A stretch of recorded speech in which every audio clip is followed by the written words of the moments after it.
Praise the lord. ఆయనే పరలోక రాజ్యంలో అనేక వేల కోట్ల దేవదూతల మధ్య స్తుతి ఆరాధనలతో స్తుతి గీతములతో ఆయన మహిమ పొందే దేవుడు. ఆయన దేవునికి స్తోత్రం. ఈ భూలోకంలో మనిషి స్తుతి చేస్తే ఎంత, స్తుతి చేయకపోతే ఎంత, ఆయన మహిమ గొప్పదే. దేవునికి స్తోత్రం కలుగుగా. హల్లెలూయా, ప్రైజ్ ది లార్డ్. ఆయన స్తుతి చేస్తే నీకే మంచిది, స్తుతి చేయకపోతే నీకే నష్టం, ఇంకెవరికి నష్టం లేదు. ఆయన ప్రభువాన్ని ఒప్పుకోకపోతే నీకే నష్టం, ప్రభువాన్ని ఒప్పుకుంటే నీకే మేలు ప్రియులారా. మరి ఆ విధమైన సత్యవంతుడైన సత్య దేవుడైన మహోన్నతుడైన దేవుడు మనకు కావాలి. హల్లెలూయా, ప్రైజ్ ది లార్డ్. మనకే ఆలయానికి వస్తే నీకే మేలు, రాకపోతే నష్టం నీకే, అంతే. దేవుడు ప్రభువారు ఒప్పుకుంటే నీకే మంచిది, ఒప్పుకోకపోతే నీకే నష్టం. అది ఎవరికి నష్టం లేదు. దేవునికి స్తోత్రం. హల్లెలూయా, ప్రైజ్ ది లార్డ్.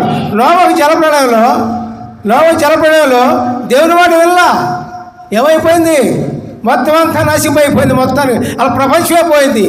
ఒక్క నోవహు మూలంగా అతని కుటుంబం మాత్రం రక్షించబడింది, అంతేనండి. ఒప్పుకుంటే ఎవరికి నష్టం, ఒప్పుకోకపోతే ఎవరికి నష్టం? వాళ్ళకే నష్టం. అర్థమైందా? ఒప్పుకుంటే దేవుని వెంట నడిస్తే, దేవుని మాట వింటే లాభం ఎవరికి? వాళ్ళకే లాభం. నోవహు లాభం పొందలా, అతను రక్షించబడలా, అతని కుటుంబం రక్షించబడలా. అదే ఉదాహరణ. మరి కరోనా వచ్చింది ఆ మధ్య, మనకు తెలిసిన కరోనా అనేక ప్రపంచంలో అనేక లక్షల మంది, కోట్ల మంది చనిపోయారు, గుట్ల పడి. ఎవరు? వాళ్ళందరూ ఒప్పుకునే వాళ్ళే, దానిలో మగవాటమే లేదు.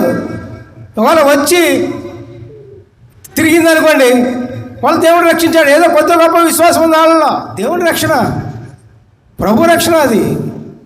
దేవునికి స్తోత్రం చేయండి. హల్లెలూయా, ప్రైజ్ ది లార్డ్. రక్షణ ఆ విధంగా ఉంటుంది. చుట్టుపక్కలంతా మునిగిపోయినా సరే నీవు రక్షించబడాలంటే నువ్వు దేవుని యందు నమ్మకం ఉంచాలి ప్రియులారా.